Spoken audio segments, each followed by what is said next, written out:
Hi, my name is Michelle Handy. My Yupik name is Ulla. I'm born and raised in Dillingham, Alaska. And my name's Tracy Jackson. I'm from Cake, Alaska. My Tlingit name is Anigan. This is going to be part of our Ultimaker series. And today we're going to show you how to set up your Ultimaker and go over the accessory box that you'll need to set up.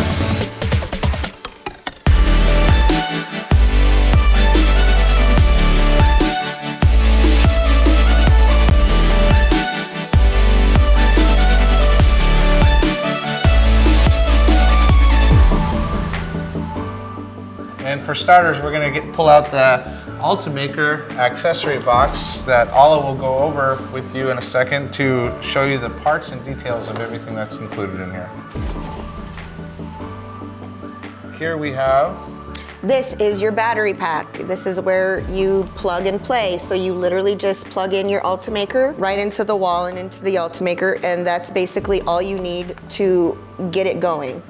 This is Ethernet cord to hardwire your Ultimaker into your school's internet. So you can send prints directly to your Ultimaker and not have to use a thumb drive. And here at the lab, we use thumb drives because that's just more convenient for us. And next we have the filament holder. This pops right back onto your Ultimaker, and you put your big filament spool right on the back of there, and you just spool it up through your feeder. Very simple.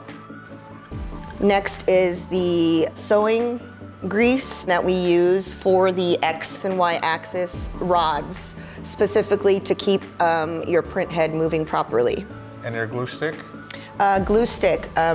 These are what Ultimaker provides in the accessory kit. We prefer in the lab to use the hairspray. So why do you use hairspray or the glue?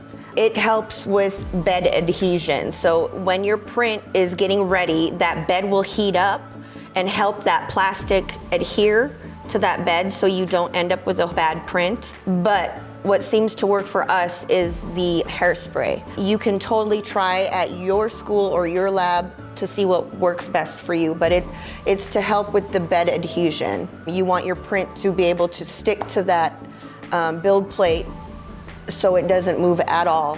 And then it looks like we have some grease. Here is the grease that we use on the main screw inside of the Ultimaker. On the back side, you'll see a screw that lifts the bed up and down. Little goes a long way again with this, and it also is for the feeder where the filament goes. This is all the good stuff. This is all your troubleshooting gear. So if anything is wrong with your printer, this is where you want to go first. This is your generic screwdriver for all screws except 4 of them. 4 of them that are gonna use the Allen wrench, but every other screw on your Ultimaker is going to be used with this screwdriver. So please don't lose this screwdriver. So no outside tools needed?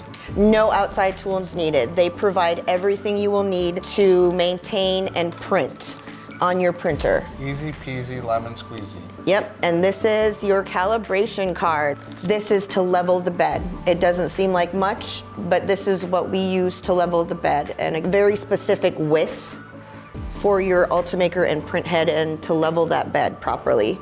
This is your calibration. You don't want to lose this either. This little guy helps you calibrate your Ultimaker, which means you're calibrating the X and Y axis so it'll properly print your file.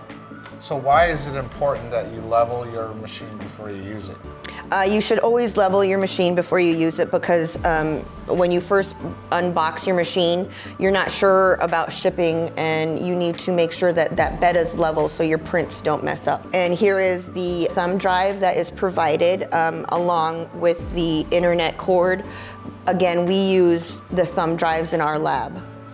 And here is the Allen wrench I was speaking about, and this is specific for the 4 top screws on your print head, and they're super long screws, so this is very specific for those 4 screws only. And then last but not least is the little print head nozzle. This little guy will get clogged up. This guy you have to change every so often depending on how many hours of print time you have. And after, I think it's about 1,500 hours of prints. And this is machine specific.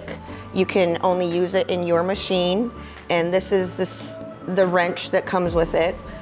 And you just unscrew it and then screw the little guy back in and you're ready to print again. You just hand tighten. You don't want to tighten too hard. Looks like we have a guideline for your Ultimaker as well. This is the safety and warranty information, so you should warranty your Ultimaker. You should reach out and always do that.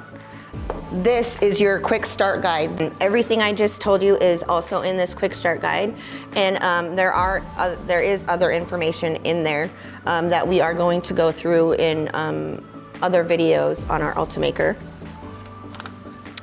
And next in the box would be... Is that the filament that we're going to be using? Yes, so Ultimaker sends you one roll of filament, one spool of filament.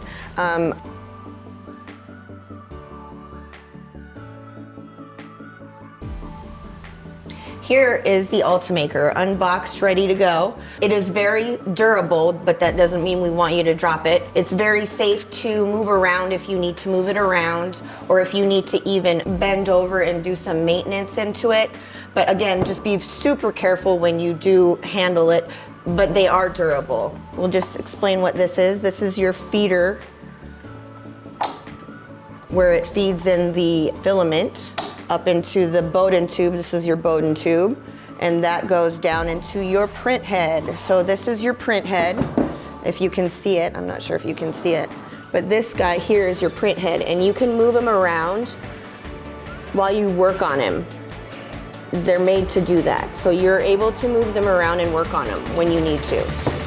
This is everything that is included with your Ultimaker. You should have all your accessories pulled out on the table. In the next part, Ala is going to show you guys how to use it.